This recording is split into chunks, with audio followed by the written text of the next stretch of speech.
안녕하세요. 사연 읽어주는 남녀입니다. 오늘도 와주셔서 감사드리며 오늘의 사연 시작하겠습니다.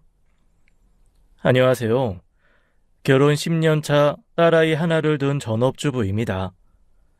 남편은 중견기업 영업부에서 일하는데요. 직업 특성상 술자리가 많습니다. 그러다 보니 제 입장에서는 남편이 걱정될 수밖에 없어요. 시부모님 모두 당뇨가 있으셔서 남편도 늘 조심해야 하니까요. 그날도 남편과 대판 싸웠습니다. 전날 인사불성이 돼서 들어와 다음날 출근도 못하고 급하게 월차를 내더군요. 있는 대로 코를 골면서 자는 모습이 꼴보기 싫어 혼자 영화를 한 편 보고 아이 학교 시간에 맞춰 들어왔더니 딸아이랑 김밥 떡볶이를 주문해 먹고 있더군요. 어디 갔다 와? 몰라. 신경 쓰지 마. 당신 없는 동안 내가 청소도 하고 재활용 쓰레기도 버렸어. 그런 거 안 해도 되니까 술이나 마시지 마. 알았어.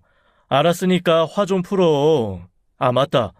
쓰레기 버리고 들어오는데 우편함에 이런 게 와 있더라. 당신 앞으로 온 거던데? 남편이 건넨 것은 얇은 서류 봉투였는데 발신자는 처음 보는 이름이었어요. 그래서 일단 내용물을 확인했는데요. 생뚱맞게 빛바랜 사진 한 장이 들어있더군요. 뭐야? 몰라. 이게 뭐지? 말도 없이 집으로 사진이 날아올 때는 남편이나 아내 바람피는 사진 아닌가? 근데 이건 이상하네. 사진 속에는 어린 여자아이 둘, 그리고 성인 남자 둘, 성인 여자 둘, 이렇게 6명이 어색한 표정을 짓고 있었습니다. 그런데 그때 딸아이가 말하더군요. 분당 할머니 할아버지다. 맞지, 엄마? 딸 애가 말하는 분당 할머니 할아버지는 제 친정 엄마 아빠인데요. 그래서 다시 한번 유심히 봤습니다. 진짜 제 엄마 아빠의 젊은 시절이더군요. 그리고 함께 있던 여자아이 둘은 저와 제 동생이었어요. 맞네. 장인 장모님이네. 이거 자기 어렸을 때잖아. 그치?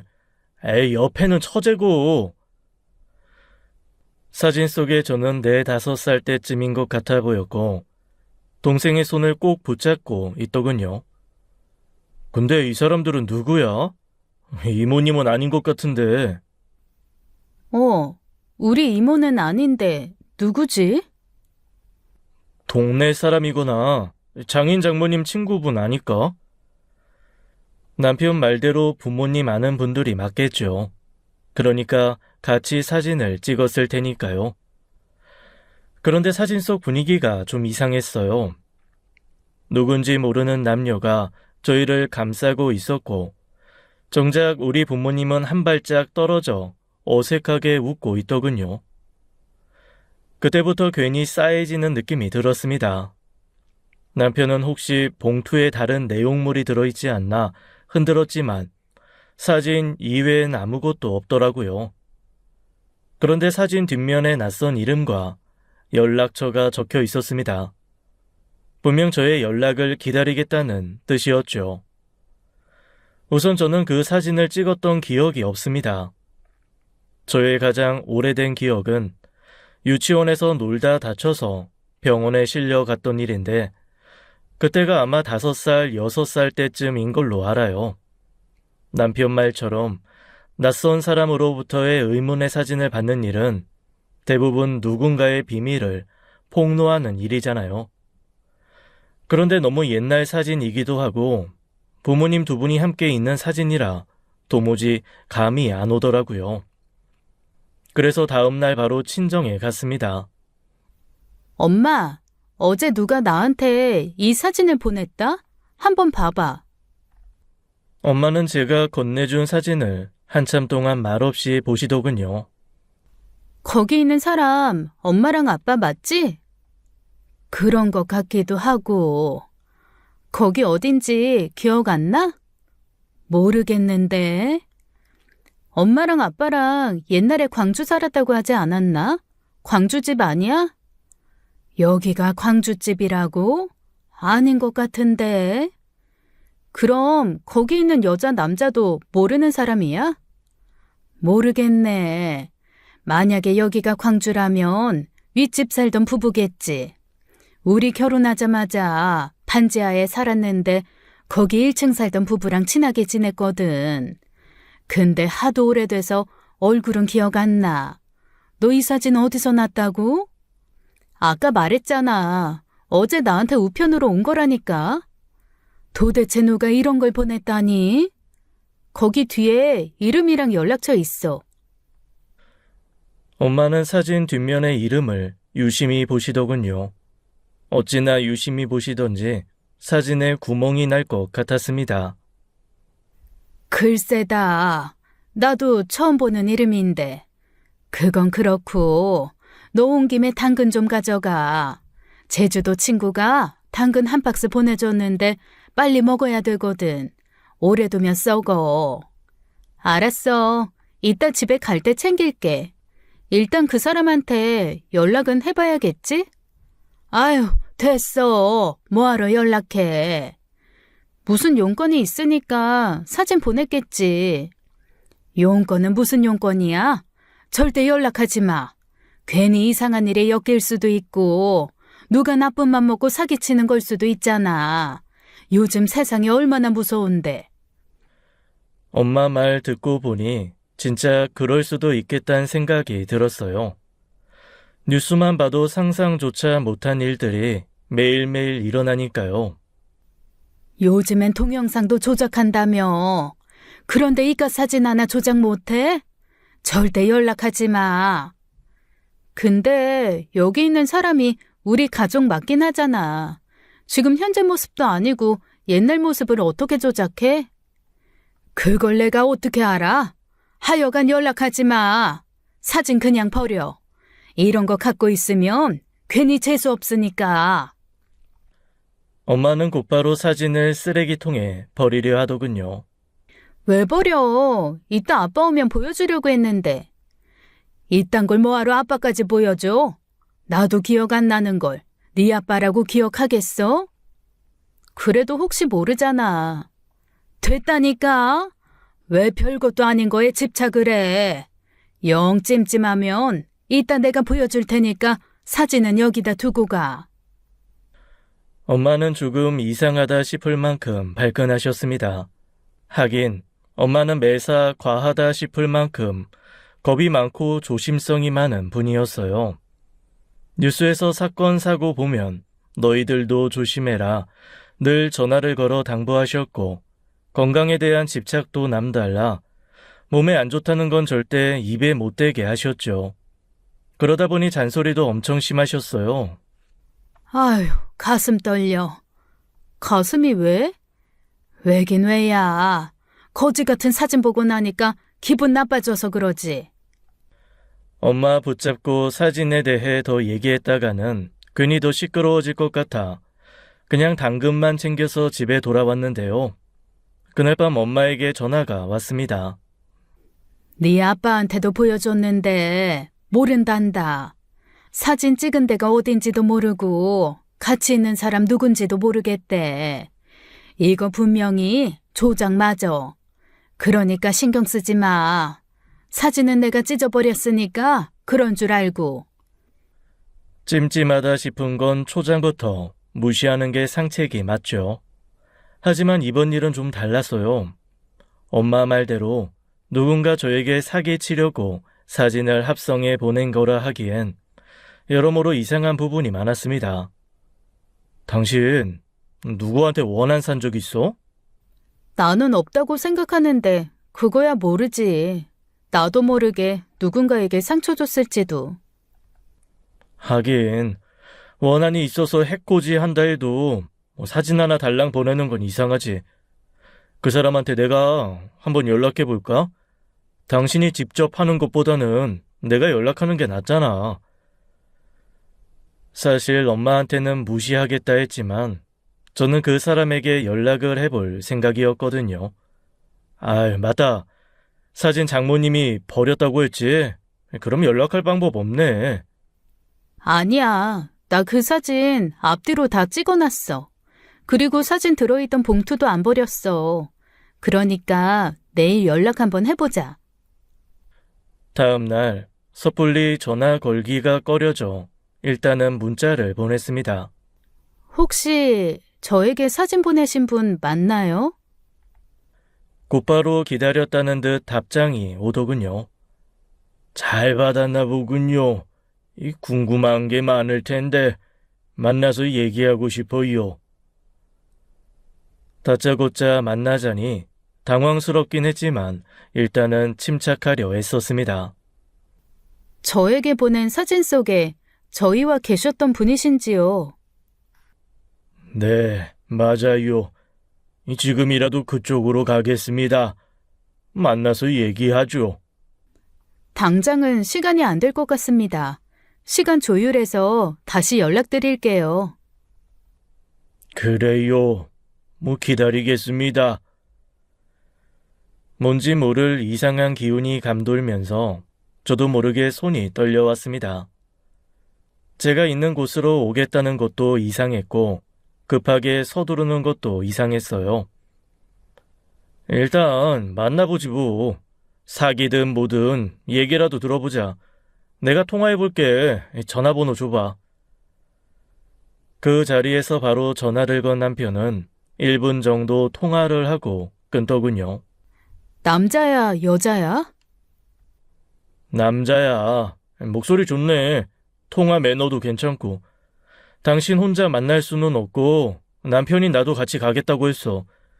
일단 우리 편한 대로 하라길래 모레 오후에 만나기로 했거든. 종로에서 보기로 했으니까 당신이 점심시간 맞춰 시내로 나와. 그 사람과 만나기로 약속한 날 저희도 조금 일찍 도착했는데 상대방 역시 이미 도착해 있더군요. 그쪽에서 저를 먼저 알아보고 아는 척 하더라고요. 하도 어릴 때 봐서 못 알아보면 어찌나 하는데 단박에 알아보겠네. 어릴 때 얼굴이 아직도 많이 남아있어. 70대쯤 돼 보이는 남자였습니다. 사진 속 그 사람이 맞다면 얼추 그 나이쯤 됐겠다 예상은 했었거든요. 아시겠지만 사진 하나만 달랑 보내고 별다른 설명이 없어서 어쩔 수 없이 저희는 경계심이 들 수밖에 없어요. 그거야 당연하죠. 세상이 워낙 무서우니까. 그치만 내 입장에서는 구구절절 편지 써서 설명하기도 그렇고 또 다짜고짜 불쑥 나타나기도 뭐해서 일단 사진만 보낸 겁니다. 보내신 사진 속에 저희 부모님도 계셔서 혹시 사진에 대해 아느냐 여쭤봤어요. 그런데 전혀 모르겠다고 하시거든요. 당연히 그러시겠지. 알아도 모른다는 게 맞아. 부모님은 다들 잘 계신가? 표정도 그렇고 한마디 한마디 말에 사연이 많아 보였습니다. 엄청난 비밀을 알고 있는 듯 표정이었죠. 제 장인 장모님은 잘 계셔요. 그러니까 이제 사진 보내신 이유 말씀해 주시죠. 남자는 잠시 말이 없다가 물을 한 모금 마시더군요. 그리고 저를 뚫어지게 바라보며 얘기했습니다. 잘 자라서 결혼까지 하고 옆에 듬직한 남편까지 있으니 참 고맙네. 사실은 내가 이 자네의 진짜 아버지야. 진심이든 농담이든 이런 소리 듣고 놀라지 않을 사람이 어디 있겠어요. 게다가 내가 진짜 아빠다 라고 말하는 목소리에 자신감까지 넘쳤거든요. 순간 저는 남편을 바라봤습니다. 남편도 적잖이 놀란 표정이더군요. 그러니까 선생님이 제 아내 친부시라고요? 믿기 힘들겠지. 아이 그게 당연해. 근데 사실이 그래요. 글쎄요. 이 사람하고 별로 안 닮으신 것 같은데. 닮았다 생각하고 보면 닮았을 거고 안 닮았다 생각하고 보면 안 닮았겠지. 하도 어이없는 얘기라 그다지 크게 충격받지도 않았어요. 핏줄은 어쩔 수 없이 끌린다던데 그런 느낌도 전혀 없었고 제게는 그저 낯선 노인일 뿐이었습니다. 무슨 근거로 그런 말씀하시는지 얘기 좀 들어볼 수 있을까요? 아이, 동생이 2살 어리지 않나.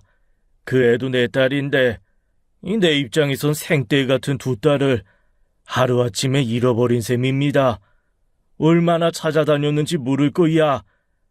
자식 잃어버리고 제대로 살아가는 부모 없잖아. 말씀대로라면 지금 제 아버지가 친부가 아니란 말인데. 아버지뿐 아니고 이 어머니도 친모가 아니야. 자네 낳아주신 친모는 따로 있어.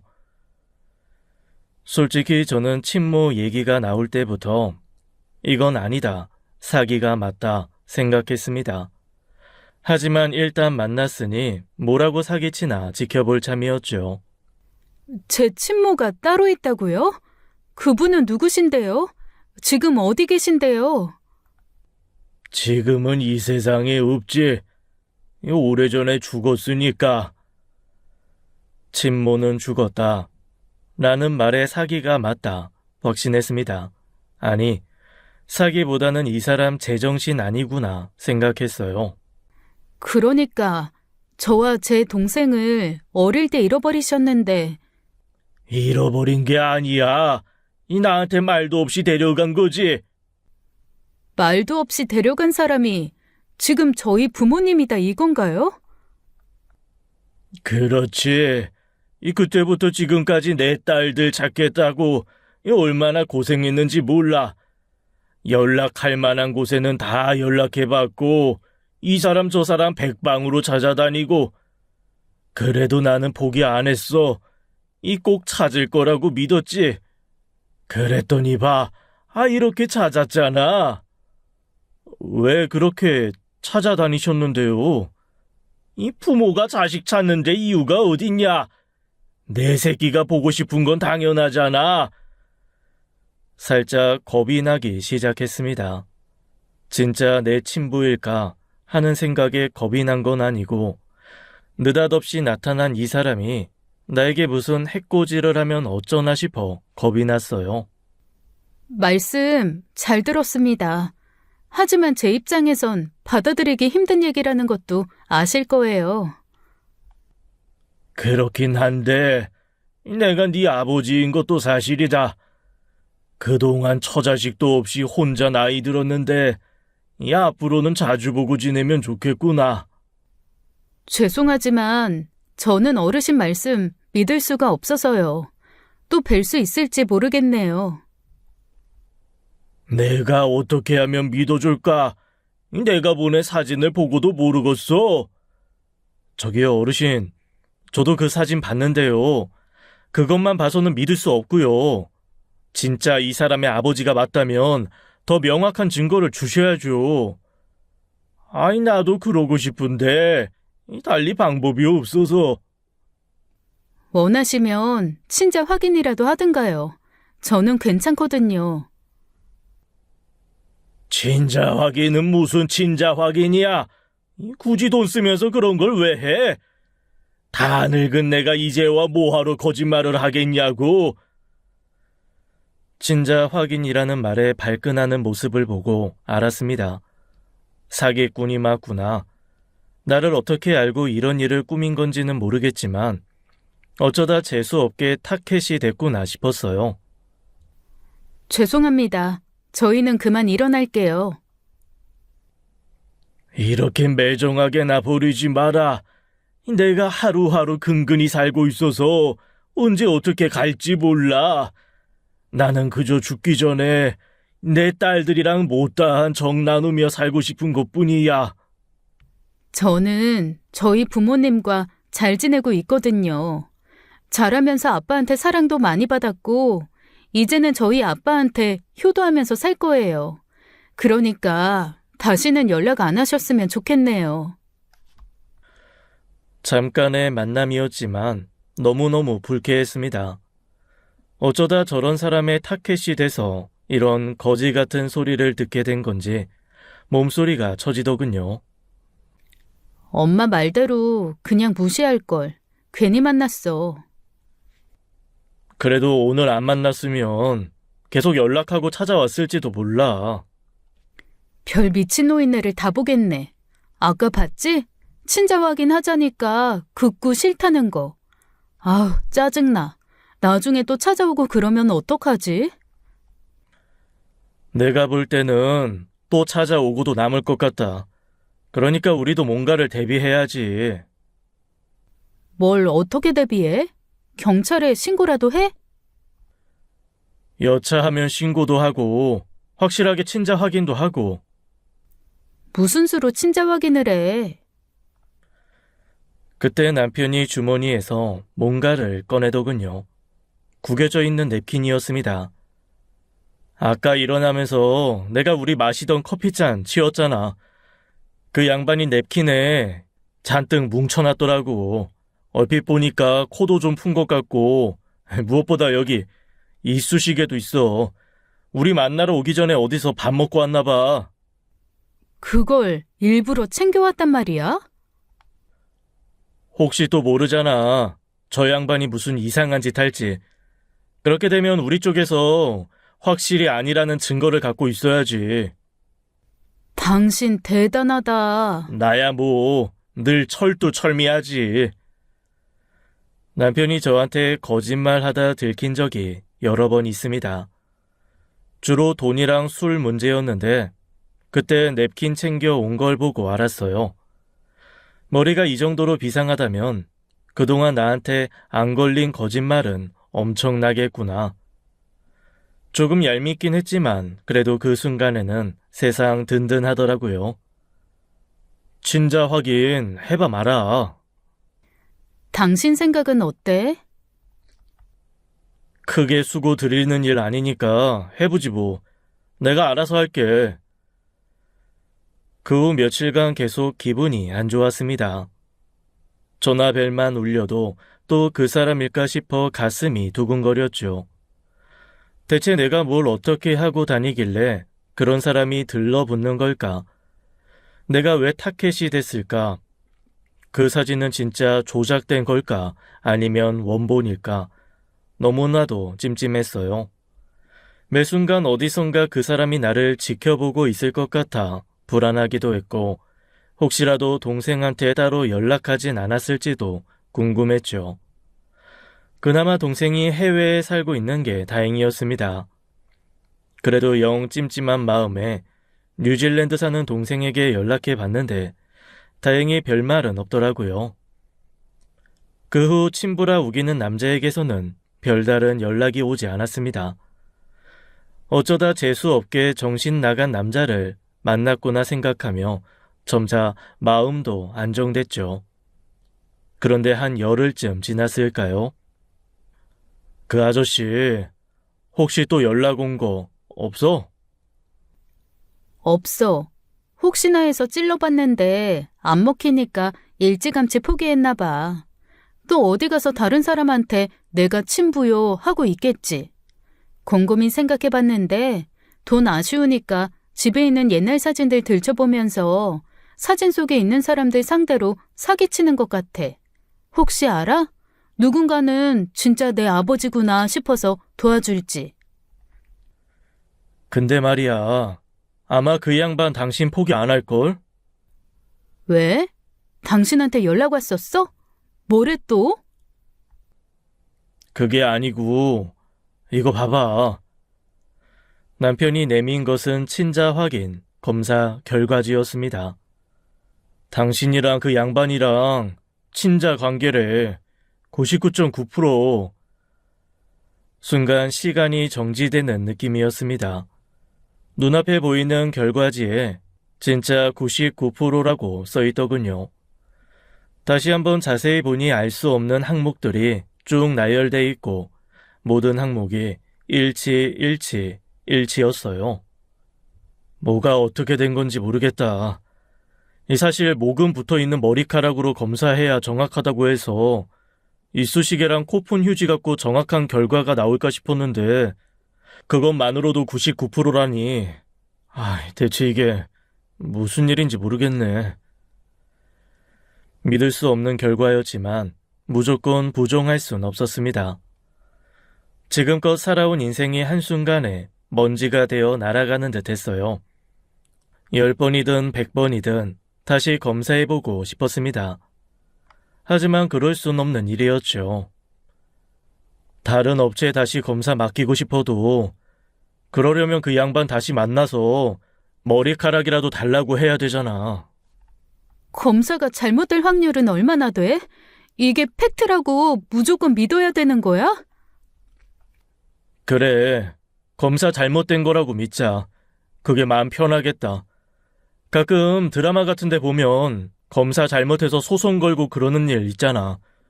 그거라고 믿고 무시하자. 혹시라도 그 양반 다시 연락 오면 매몰차게 끊어. 자꾸 연락하면 경찰에 신고한다 그러고. 근데 좀 이상한 게 그 사람이 진짜 내 친부라면 왜 친자 검사하자는 말에 발끈했을까? 그쪽에서 싫다고 할 이유는 없잖아. 그건 그러네. 아유, 됐어. 설령 친부라 해도 뭐 어쩔 거야. 여태 키워주신 어머니 아버지가 있는데. 남편은 무조건 무시하자 했지만 쉬운 일은 아니었습니다. 당연하죠. 생판 모르는 노인네가 내 아버지라는데 그걸 어떻게 무시하겠어요. 밤을 꼬박 새고 다음 날 친정으로 달려갔습니다. 부모님 모르게 넘어가고 싶었지만 어쩌면 진실을 명백히 밝히는 게 모두를 위해 더 낫다는 생각이 들었거든요. 엄마, 그때 그 사진 말이야. 버렸어. 이젠 없어. 알아. 근데 그 사진 보낸 사람 애아빠랑 같이 만났거든. 그 노인 만났다는 얘기에 엄마는 불같이 화를 내셨습니다. 미쳤어? 그런 사기꾼을 뭐하러 만나? 해코지라도 당하면 어쩌려고? 나 혼자 만나지 않고 애아빠랑 같이 만났어. 어떤 할아버지였는데 그 사람이 뭐라는 줄 알아? 자기가 내 아빠래. 미친 소리 하고 있네. 그 말을 믿어? 누가 믿는데? 그냥 그랬다는 거지. 사기꾼이야. 하여간 요즘 별의별 사기가 판친다더니 하다하다 별 그지 같은 사기를 다 보겠네. 혹시 또 연락 오면 절대 받지 마. 아휴, 내가 연락하지 말랬잖아. 근데 왜 만나긴. 미치겠네 진짜. 매사 조심성 많은 엄마가 저에게 화내는 일은 흔했습니다. 이거 하지 마라, 저거 하지 마라. 늘 잔소리를 달고 사는 분이셨기에 엄마가 화내고 짜증내는 모습은 아주 익숙했죠. 하지만 그날은 많이 다르더군요. 진짜 화가 나서 화내는 게 아닌 일부러 과장되게 화를 내더라고요. 그뿐만이 아니었습니다. 얘기하면서 냉장고 문을 열었다 닫았다를 반복하는데 그 어떤 물건도 꺼내지 않으셨죠. 분명 무언가를 감추려 하며 지금 이 상황에 대해 매우 당황해하고 있었습니다. 궁금한 게 많았지만 계속 그 얘기를 했다간 엄마가 기절할 것만 같았어요. 그래서 일찍 나와버렸습니다. 사실 엄마 반응 때문에 저도 엄청 혼란스러웠거든요. 그 노인 말대로 부모님이 나랑 동생을 납치라도 한 건지, 만일 그렇다면 그 노인은 왜 나에게 사진을 보냈을까? 나를 찾을 정도면 엄마 아빠도 찾을 수 있었을 텐데 이제라도 경찰에 신고하는 게 맞지 않나? 아무리 생각해도 퍼즐은 맞춰지지 않았습니다. 드라마에서나 보던 출생의 비밀, 그게 제 얘기가 될 줄은 꿈에도 생각 못했죠. 집에 가기 위해 지하 주차장으로 내려가려다 편의점에 들려 생수 한 병 사야겠다 싶어 1층에 내려갔습니다. 그런데 거기서 아는 분을 만나게 됐어요. 아파트 상가에서 부동산 하시는 엄마 친구분이셨는데요. 아이고, 친정에 왔다 가나 봐. 네, 안녕하셨어요? 안 그래도 지금 엄마 만나러 가는 길이야. 3단지까지 내놓겠다길래 무슨 일 있나 걱정돼서. 네? 3단지를 내놓다니요? 엄마가 이 집 내놨잖아. 하루 이틀 산 집도 아니고 처음 분양할 때부터 살았던 집인데 갑자기 왜 파나 했는데 3단지 집까지 팔고 싶다던데? 집에 혹시 무슨 일이 있어? 친정집은 제가 중학교 때부터 살았던 집입니다. 그리고 같은 아파트 옆 단지에 엄마 명의로 자그마한 아파트 한 채가 더 있는데 전세를 준 상태거든요. 그동안 엄마가 늘 얘기하길 나중에 이 집 담보로 이빠이 대출 받아서 엄마 아빠가 다 쓰고 죽을 거야. 대신 3단지는 니들이 알아서 나눠 가져. 그런데 갑자기 집을 다 팔겠다니 정신이 아찔하더라고요. 그냥 내놓은 것도 아니고 금매로 내놨어. 손해보고 팔아도 되니까 빨리 팔리게만 해달라던데? 그래서 갑자기 걱정되더라고. 무슨 안 좋은 일이라도 있나 싶어서. 저 아주머니 부탁이 있는데 엄마가 집 내놓으신 거 저한테는 얘기 안 하셨거든요. 그러니까 저 만난 거 모른 척 해주시면 좋겠어요. 부탁 좀 드릴게요. 평소 엄마는 저에게 하나부터 열까지 다 얘기하셨습니다. 오늘은 뭐 했고, 뭘 먹었으며, 누구랑 무슨 얘기를 나눴는지 미주알 고주알 다 얘기하는 편이라 가끔씩은 수화기 들고 있기 힘들어서 바쁜 일 생겼다며 전화를 끊은 적도 있거든요. 그렇게 사소한 것까지 다 얘기하는 사람이 살고 있는 집 판다는 얘기를 안 한다는 건 있을 수 없었죠. 다시 말해 딸인 저에겐 그 사실을 일부러 숨긴다는 뜻이었습니다. 지하 주차장으로 내려와 차에 앉아 한참을 생각했습니다. 대체 집을 왜 팔까? 설마 도망가는 걸까? 아니요. 단순히 도망가는 거면 전세 내준 집까지 팔 이유는 없는데 그렇다면 결국 돈이 필요하다는 거고 딱히 먹고 살 돈이 아쉬운 상태가 아닌데 집까지 팔아야 될 만큼 큰 돈이 필요한 걸까? 대체 왜? 아무리 생각해도 뚜렷한 답이 나오지 않았습니다. 정말 미치겠더군요. 아무래도 이 상황은 그 노인네와 무관하지 않아 보였습니다. 이쯤 되니 부모님도 그 노인네도 아무도 믿을 수 없었죠. 이쪽 저쪽 모두 저에게 뭔가를 숨기는 게 분명했습니다. 당신 친부라는 사람 내가 한번 다시 만나볼까? 아니야, 그건 싫어.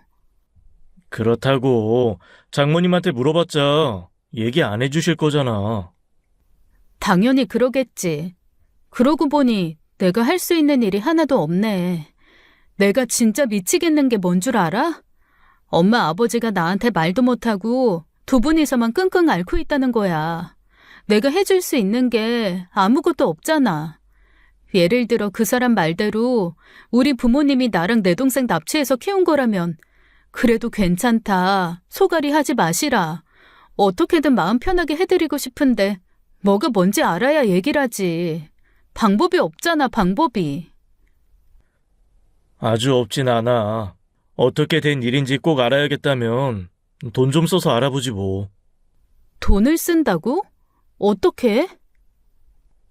사람 써야지 뭐. 내가 한번 알아볼게. 솔직히 나도 답답하다. 언제까지 이렇게 찜찜한 마음으로 살 순 없잖아. 우리끼리만 알고 끝까지 비밀 지킨다 해도 일단은 진실이 뭔지 알아보자. 돈도 좀 들고 시간도 걸릴 거야. 그래도 한번 알아보지 뭐. 그날 제가 만났던 노인은 생색이 매우 추레했습니다. 얼마 전 자기도 모르는 사이에 누군가 두 딸을 데려갔고 아내는 일찍 죽었으며 그 후 평생 두 딸을 찾아 헤맸다고 했습니다. 그 말이 사실이라면 엄청 고생했을 게 뻔하죠. 마음 고생뿐 아니라 몸도 고생했을 겁니다. 만일 정말 나의 친부가 맞다면 앞으로 나는 그 사람을 어떻게 대해야 될까? 나와 내 동생의 친아버지라는데 지금처럼 남남으로 살았으니 앞으로도 모른 척하고 살자 할 순 없잖아요.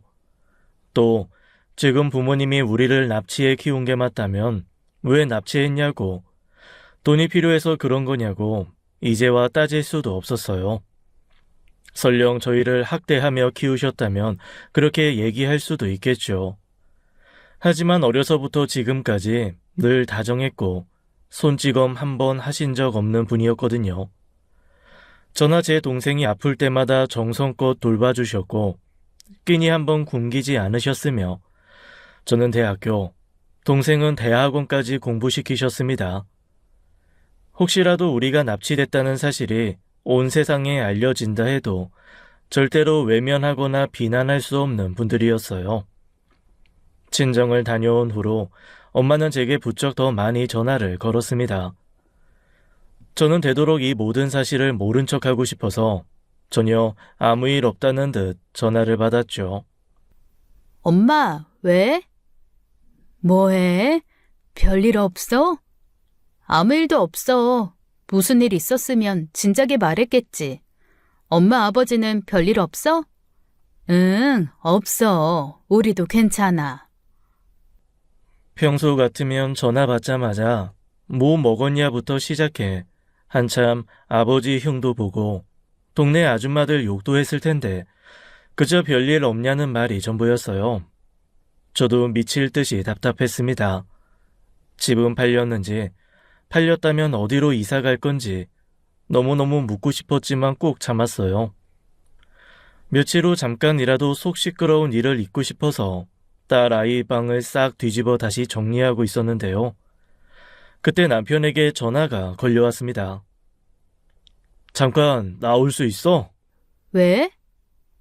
내가 알아보겠다고 한 거 있잖아. 의뢰한 업체에서 연락 왔어.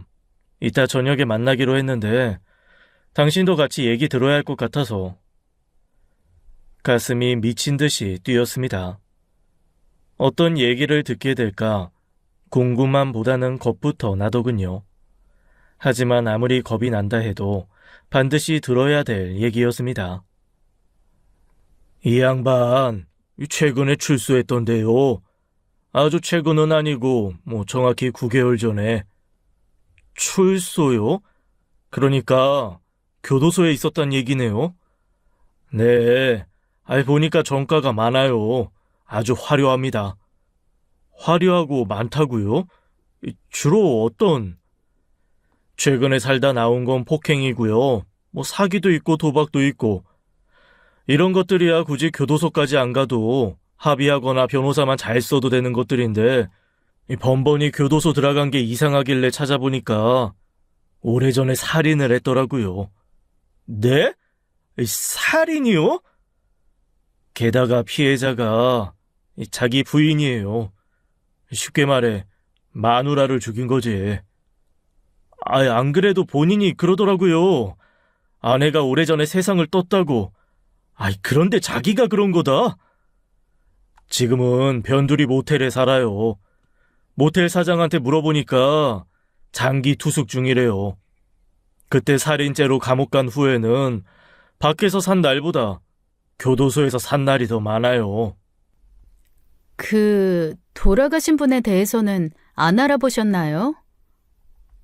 알아봤는데 특별한 건 없어요. 부모님은 오래전에 돌아가셨고 위로 오빠가 둘이 있는데 그분들도 다 돌아가셨어요. 그리고 현재는 여동생 한 분만 계세요. 천안에 사시더라고요. 천안에 계신 분 연락처나 주소 좀 알 수 있을까요? 거기까지는 알아보지 않았는데 그 정도는 쉽게 알 수 있으니까 내일 중으로 알려드릴게요. 남편과 함께 집으로 오는데 미친 듯이 눈물이 쏟아지더군요. 너무너무 끔찍했습니다. 나의 친부라는 사람이 살인자라니. 그것도 자기 아내를, 그리고 진짜 어쩌면 나의 친모일지도 모르는 사람인데 평생 딸들을 찾아다녔다고? 평생 교도소에 있었으면서 무슨 수로 찾아? 그 사람이 진짜 내 친부가 맞을까? 나 너무 소름 끼쳐. 친부든 아니든 앞으로 안 보고 살면 돼. 그러니까 울지 마. 내가 얼씬도 못하게 할 거야. 단지 돈이 필요해서 나한테 접근한 사람이면 좋겠어. 그냥 순순하게 사기나 칠 생각으로 그런 거면 얼마나 좋을까. 그게 아니고 진짜 내 친부라면 나 이제 어떡해? 친부라고 해도 당신 아버지 아니야. 낳기만 했다고 다 아버지인가 보. 밤새 울었습니다. 진짜 한숨도 못 자겠더라고요. 그 노인네가 불쑥 집에 올 것만 같고 내 딸아이 학교에 찾아갈 것 같고 뉴질랜드에 있는 동생한테도 갈 것 같았습니다. 뜬 눈으로 밤을 샌 다음 날 천안에 있다는 분의 주소를 받게 됐어요. 아직 맞춰야 할 퍼즐이 너무나도 많았습니다. 그래서 남편과 함께 그분을 만나러 천안으로 향했죠. 누구라고? 천안까지 어떻게 오게 됐는지 길게 설명하기보다는 사진을 보여주는 게 빠르겠다 싶어 전화기에 찍어둔 사진을 보여드렸습니다. 혹시 이 사진에 계신 분 아실까요? 내 언니인데. 여기 이 아이가 저거든요. 옆에는 제 동생이고요. 제 말이 떨어지자마자 그분은 숨을 길게 쉬셨습니다. 그리고 잠시 후 어떻게 나를 찾았어? 세상에. 어디선가 잘 살겠지 생각만 했는데. 사진 속 이분이 언니분이 맞나요? 맞아. 근데 죽었어. 불쌍한 우리 언니. 근데 이 사람이 누군지는 알고 온 거야? 이분이 누구신데요? 엄마잖아. 그쪽 낳아준 엄마. 설마 했는데 그 설마가 사실이라니. 하지만 확신할 순 없었습니다. 저는 사진 속 저희 부모님에 대해 물었어요. 그럼 옆에 계신 이분들은요? 이분들은 누군데요? 혹시 이분들하고 같이 살아요? 네, 저희 친정어머니 아버지세요. 그래, 그랬구나. 고마워라. 잘 키워주셨네. 어디까지 알아보고 날 찾아온 건지 모르겠지만 여기까지 왔을 땐 뭔가 알고 싶어서 온 걸 테니 다 얘기할게요. 그분은 한참 동안 저를 애틋하게 바라보셨습니다. 그리고 천천히 얘기를 꺼내셨죠. 우리 언니가 얼마나 맞고 산지 몰라. 형부라는 인간이 허구한 날 때렸어. 하다못해 자네를 가졌을 때도 때려서 애가 정상으로 태어난 게 신기하다고 했으니까. 사진 속에 있는 이분 말씀하시는 건가요? 맞아, 이 인간. 솔직히 인간도 아니야. 악마야, 악마. 그때 나도 이 인간 무서워서 언니네 집에 가는 것도 눈치 보였는데 그때 죽을 각오하고 우리 언니 데려오지 못한 게 내 평생 한이야. 그랬으면 안 죽었을 텐데. 사실 저는 아무 기억도 없거든요. 그럴 거야. 너무 어렸으니까. 하여간 남편 노릇도 제대로 못하는 인간이 의처증까지 있었어. 그래서 둘째가 졌을 때 자기 새끼 아니라고 얼마나 난리쳤는지 몰라. 우리 집에 와서 우리 엄마한테 딸내미 바람나서 다른 놈 애가 졌다고 소리치고 그랬으니까. 제 동생 말씀하시는 거죠? 그래도 어떻게 둘째를 낳긴 했는데 그때부터 미쳐서 날뛰더라고. 아무리 봐도 자기 안 닮았다. 어떤 놈 새끼냐 하면서 난리도 아니었지. 그 무렵에 언니가 그러더라고. 자기 맞는 거 애들 보여주기 싫다고. 그때마다 동네 아는 사람네 집에 애들 보내는데 조금이라도 이상한 낌새 보이면 그 집 여자가 먼저 와서 애들을 데리고 갔대. 신혼부부였는데 참 좋은 사람들이라고.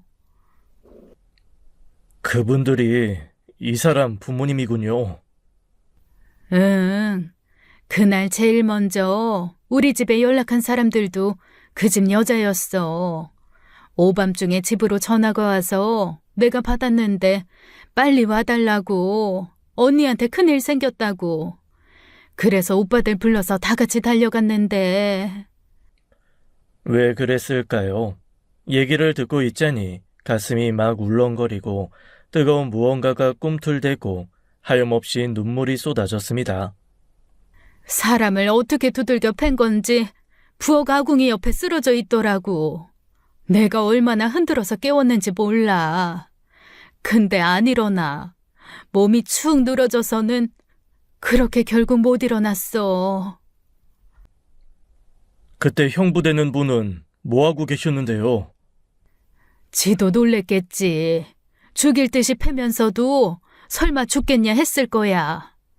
근데 진짜 죽은 거지. 곧바로 경찰이 와서 데리고 가더라고. 울고 있는 저를 보며 남편은 제 어깨를 힘껏 감싸 안아주었습니다. 남편도 목이 메이던지 목소리가 많이 떨리더군요. 그럼 아이들은? 그때 데려왔어야 되는데 우리 집이 워낙 가난했어. 데려와봤자 제대로 못 먹일 게 뻔하다고 오빠들이랑 엄마가 고아원에 보내자고 했는데 여기 이분들이 자기들이 데려가 키우겠다는 거야. 아예 생판 모르는 사람들이었으면 안 보냈지. 근데 언니가 했던 말도 있고 무엇보다 애들이 그 집 부부를 엄청 좋아하더라고. 그 집 여자가 나 붙잡고 얼마나 울었는지 몰라. 애들 제발 고아원에 보내지 말라고. 자기가 잘 키울 수 있다고. 그러면서 언제든지 애들 크는 거 보러 오래. 혹시라도 마음에 안 들면 그때 데리고 가라고. 큰애는 그 집 남자 등에 업혀서 잠들어 있고 작은 애는 그 집 여자 품에 폭 안겨서 공갈 젖꼭지 빨고 있고 그 모습 보니까 차마 애들 달란 말이 안 나오더라. 그래서 그 후로 아이들 보러 가셨어요? 4-5번 갔었어. 그런데 너무 잘 지내는 거야. 우리 언니가 질투날 만큼 엄마 아빠 하면서 잘 먹고 잘 놀고. 그리고 난 천안으로 시집을 온 거지. 늘 마음에 걸렸지만 그래도 믿었어. 그분들이 잘 키웠을 거다. 둘 다 잘 컸을 거다. 그런데 내 생각이 맞았네. 이렇게나 잘 컸어. 벌써 결혼도 하고. 저희 아이도 낳았습니다. 되게 예쁜 딸아이. 벌써 초등학교 2학년이에요. 그래 고마워라. 저는 정신없이 우느라 이후 아무 생각도 나질 않습니다. 남편 말로는 제 이모 되는 분도 제 손을 잡고 한참을 우셨다고 하네요. 그렇게 퍼즐은 하나둘 맞춰져 갔습니다. 저는 부모님과 저 사이에 어떠한 비밀도 갖고 싶지 않았습니다. 남편은 조심스럽게 우리끼리만 알고 있자 했지만 풀어야 될 건 풀고 부모님께 걱정거리나 고민거리가 있다면 어떻게든 제가 해결해드리고 싶었어요. 그래서 그동안 제가 알게 된 사실을 부모님께 다 털어놨습니다. 엄마 아빠 그동안 많이 힘들었겠다. 그치? 끝까지 모른 채 살게 해주고 싶었는데 어쩌다 그걸 다 알게 됐냐. 그 아픈 얘기 알아서 뭐 좋을 게 있다고. 만나지 말라고 했잖아. 그냥 무시하고 살라고 했잖아. 너는 왜 이렇게 엄마 말을 안 들어? 엄마는 가슴을 부여잡으며 우셨고 아빠는 차마 제 눈을 쳐다보지도 못하셨어요. 죄인은 따로 있는데 괜히 저희 부모님이 죄인이 된 듯해서 또 한 번 가슴이 찢어질 듯 아팠습니다. 그래봤자 달라질 건 하나 없다. 누가 뭐래도 너희는 내 딸이고 우리 가족이야. 법적으로도 문제될 거 하나 없다. 알아요, 아빠. 누가 아빠 딸 아니래? 사기꾼. 그 인간 진짜 사기꾼이야. 아니, 협박꾼이야. 협박꾼이요? 그 사람이 협박 같은 거 했어요? 제가 남편과 함께 이리저리 알아보는 동안 제 친부라는 작자가 저희 부모님을 찾아왔더라고요. 우리가 먼저 그 사람을 찾아야 되나 하던 중에 그쪽에서 먼저 연락이 왔더라. 그래서 만났지. 만나서 뭐래요? 애들 괴롭히지 말라고 했더니 돈을 달래. 자기 먹고 살 길 막막하다고. 살 집도 구해주고 돈도 주면 조용히 물러나겠다고. 그래서 이 집을 내놓은 거야? 그 사람 돈 내주려고? 그럼 어떡해. 내 새끼 살려야 되는데 어떤 부모가 내 새끼 피 마르는 걸 보냐. 미쳤어. 이 집이 어떤 집인데. 한두 푼 준다고 떨어져 나갈 것 같지도 않고 우리 딴에는 이 집 팔아서라도 입 다물게 하는 수밖에 없었다. 눈이 돌아갈 만큼 화가 난다는 게 뭔지 몰랐는데 그때 여실히 알게 됐어요. 그 노인네가 눈앞에 있으면 당장이라도 목을 조르고 싶었습니다. 그래서 팔렸어요? 설마 아직 아니죠? 내일 계약금 보내기로 했어. 아, 다행이다. 거기 부동산 어디예요? 지금 당장 전화해서 안 판다고 할게요. 하늘이 도운 걸까요? 다행히 부모님 집은 지킬 수 있었습니다. 눈알이 돌아갈 정도로 화가 나기도 했지만 한편으론 내가 얼마나 행복한 사람인지, 내 부모님이 얼마나 소중한 존재인지 확실히 각인되는 순간이었어요. 나와 내 동생 키워주고 지켜줘서 고맙다는 말이 입안에서 한참 맴돌았지만 이를 악물고 끝까지 참았습니다. 이제 와서 고맙다고 말하면 그게 더 섭섭하게 들릴 수도 있으니까요. 왜냐하면 두 분은 누가 뭐래도 내 엄마 아빠거든요.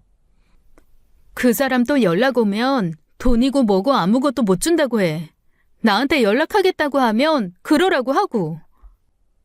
네, 절대 휘둘리지 마세요. 이제 뭐 숨길 것도 없고 그 사람한테 쩔쩔맬 이유 없잖아요. 앞으로는 내가 상대할 거야. 여태 엄마 아빠가 나 지키려고 했는데 이젠 내가 지킬게요. 이제 아무 걱정하지 마. 참았던 울음은 친정집을 나오면서 터뜨렸습니다. 감사, 감동, 그 어떤 말로도 표현할 수 없는 부모님의 큰 마음을 알게 됐으니까요. 그동안 살 얼음판을 걷듯 조마조마 아슬아슬했던 마음은 완벽하게 안정을 찾았습니다. 하지만 한 가지 풀리지 않는 문제가 있었어요.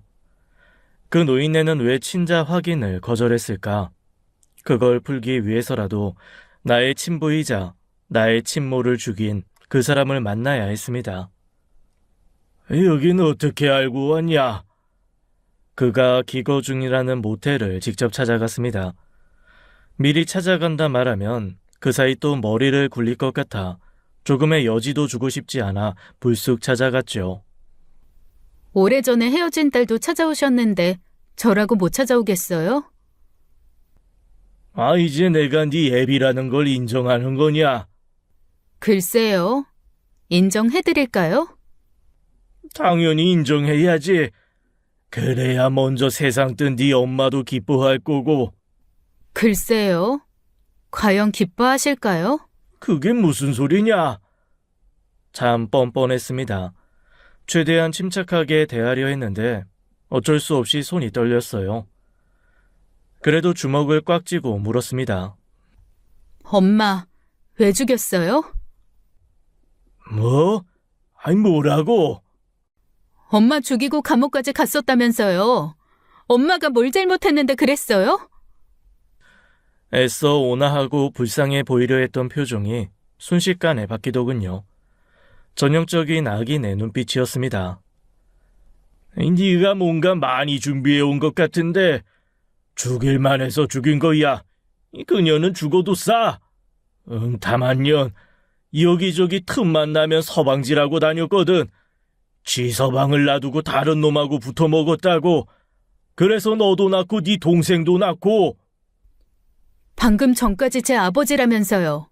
근데 이제는 아니네요? 재미 닮아서 영악하네. 그래, 너 잘 먹고 잘 사는 것 같아 덕 좀 보려고 했다. 그래도 내 마누라가 낳은 자식인데 그 정도 빌부터 먹어도 되잖아. 그래서 제 친아버지는 누군데요? 그걸 내가 어떻게 알아? 네 애미가 누굴 꼬셨는지 내가 알 턱이 있냐? 그래요? 저는 아는데요. 누군데? 아, 혹시 지금 네 애비냐? 맞지? 내 그럴 줄 알았다, 이 죽일년. 끝까지 내 친모를 욕하는 그 노인네 앞에 친자 확인 결과서를 내밀었습니다. 그거 보세요. 거기에 제 아버지가 누군지 써 있으니까. 친부라는 사람은 제가 생각했던 것보다 더 악마더군요. 자기 딸이 눈앞에 있는데도 애써 부정하더라고요. 아니야. 이거 뭔가 잘못된 거야. 그년 바람난 거 내가 모를 줄 알고. 너 이거 뭐냐? 어디서 엉터리 종이 쪼가리를 들고 와서 나를 엿먹이려고 해. 우리 엄마 아빠한테 가서 돈 달라고 했다면서요?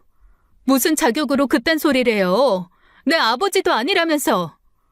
분명히 말하는데 이 시간 이후로 나나 내 동생, 내 부모 앞에도 얼씬도 하지 말아요. 그랬다간 다시 교도소 들어가게 할 거니까. 돈 한 푼 없는 모텔살이가 나은지 아니면 밥이라도 주는 교도소살이가 나은지 잘 생각해보고 판단하세요. 독한 년. 몇십 년 만에 만난 애비한테 그게 할 소리냐? 몇십 년 만에 만난 딸내미한테 참 좋은 꼴 보여주네요. 당신은 나한테 그 어떤 권리도 없어. 난 법적으로도 당신 딸이 아니니까. 길바닥에 굶어 죽어간다고 해도 나한테는 전혀 책임 없거든? 그러니까 남은 인생 반성하면서 살든지 아니면 다른 데 가서 또 사기를 치던지 당신 마음대로 살아. 죽을 때까지 다시 만날 일은 없을 거니까. 계속 대화하다가는 진짜 목이라도 조를 것 같아 서둘러 일어났습니다. 나의 친부라지만 그 어떤 동정도 그 어떤 애틋함도 하물며 핏줄 당김도 없었어요. 빨리 내 가족 품으로 가고 싶어 자리를 박차고 일어났죠. 갈 때 가더라도 이 돈 몇 푼 주고 가라. 그래도 부녀지간인데 네 애비 끼니 굶으면 좋겠냐? 네, 그랬으면 좋겠어요. 제대로 굶어봐야 정신 차릴 테니까요.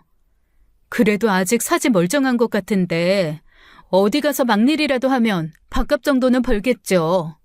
그마저도 싫으면 그냥 굶어 죽던가요. 혹시라도 눈물이 나면 어쩌나 걱정했습니다. 그 인간 앞에서 약한 모습 보이고 싶지 않았거든요. 하지만 묘하게도 눈물은커녕 매우 후련한 기분이 들면서 긴 한숨이 났습니다. 집에 오는 길에 천안에 계신 이모에게 연락을 드렸어요. 엊그제 너희 엄마가 전화했더라. 한참을 전화기 붙들고 울었어. 조만간 엄마 아빠 모시고 천안에 내려가 뵐게요. 그럼 고맙지. 내가 먼저 찾아뵙고 인사드려야 되는데 무릎이 시원치 않아서 움직일 수가 없구나. 미안하다. 아니에요, 이모. 저희가 내려갈게요. 그리고 뭐 하나 여쭤봐도 돼요? 응, 그래. 뭐? 그때 돌아가신 엄마 어디에 모셨는지 알고 싶어요. 늦었지만 인사드리고 싶어서요. 사실 그건 저희 부모님이 더 궁금해하셨습니다. 이제라도 모든 걸 알게 됐으니 다 같이 인사 가자 했거든요. 그런데 그때 워낙 없던 시절이라 묻어줄 땅도 없었고 그래서 강에 뿌렸어. 미안하다. 나는 세상에서 가장 행복한 사람인데 제 친엄마는 세상에서 가장 불쌍한 사람이었습니다. 얼굴도 기억 안 나고 그저 빛바랜 사진 속에만 있는 사람. 일단은 조만간 엄마의 위패를 절에 모시려고 합니다. 이제라도 제가 할 수 있는 최소한의 딸 노릇이니까요. 엄마는 하늘에서 지금 제 모습을 보며 만족해 하실까요? 늘 지켜보셨고 지금도 지켜보실 거야. 남편의 말이 맞겠죠. 지금 이 순간에도 제 곁에 계실 거라 믿고 싶어요. 만일 그랬다면 엄마, 나 행복하게 살게 해줘서 고마워요. 영영 엄마의 존재 모르고 살 뻔했지만 이제라도 알게 돼서 얼마나 반가운지 몰라요. 앞으로도 우리 엄마 아빠, 그리고 내 동생, 내 남편, 그리고 내 딸, 지금처럼 늘 건강하고 행복하게 살 수 있도록 좋은 기운 많이 전달해 주세요. 엄마 보기에 늘 자랑스러운 딸이 되겠습니다. 끝으로 진심으로 고맙고 한없이 사랑합니다. 지금까지 사연 읽어주는 남녀였습니다. 끝까지 함께 해주신 여러분 감사드리며 저희는 다음 사연으로 돌아올게요. 감사합니다.